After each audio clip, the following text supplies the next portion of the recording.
শুধু আজকের জন্য 26শে জুন স্বেচ্ছাচারিতা বন্ধ করা। যখন আমরা সারেন্ডার কথাটার প্রকৃত অর্থ বুঝতে পারি, তখন আমাদের ভয় কমতে থাকে এবং বিশ্বাস বৃদ্ধি পেতে থাকে। আমাদেরকে আর ভয়, রাগ, অপরাধবোধ, দুঃখবিলাস অথবা হতাশার সাথে লড়াই করতে হয় না। বেসিক টেক্সট, পৃষ্ঠা নাম্বার 26। সারেন্ডার হলো জীবনের এক নতুন পথের শুরু।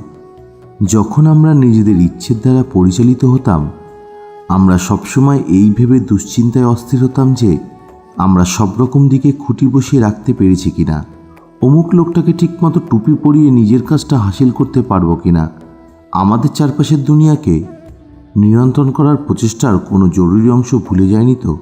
আমরা ভয়ে ভয়ে থাকতাম যে আমাদের ফন্দি ফিকির সব বোধহয় ব্যর্থ হবে। আর যখন ব্যর্থ হতো তখন রাগ বা দুঃখ হতো, আবার যখন সফল হতো তখনও অপরাধবোধে ভুগতাম।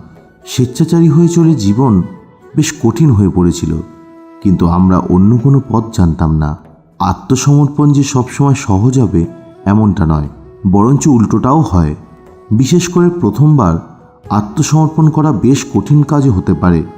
তবুও জীবন যখন বিপর্যস্ত হয়ে পড়েছে, তখন শুধুমাত্র নিজের একার উপর আস্থা রাখার চেয়ে যে শক্তি আমাদের জীবনের হাল ধরে রাখতে সামর্থ্য, সেই ঈশ্বরের উপর আস্থা রাখাটা অপেক্ষাকৃতভাবে সহজ। যত গভীরভাবে আমরা সারেন্ডার করি, তত এটা আরও সহজ হয়ে ওঠে। যখন আমরা আমাদের জীবন ও ইচ্ছা আমাদের উচ্চতর শক্তির হাতে সমর্পণ করার সিদ্ধান্ত নিই, তখন যেটুকু নিজেদের সামর্থ্য, সেটুকুই দায়িত্ব ও বিবেকবোধের সাথে করতে হবে। এবং তারপর আমরা কাজের ফলাফল উচ্চতর শক্তির হাতে ছেড়ে দেব।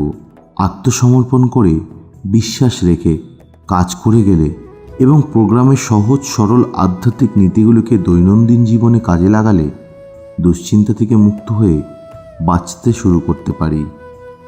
শুধু আজকের জন্য আমি নিজের স্বেচ্ছাচারিতাকে সারেন্ডার করব। আমি আমার জন্য ঈশ্বরের কী ইচ্ছা তা জানার চেষ্টা করব এবং সেই ইচ্ছাকে কাজে পরিণত করার চেষ্টা করব।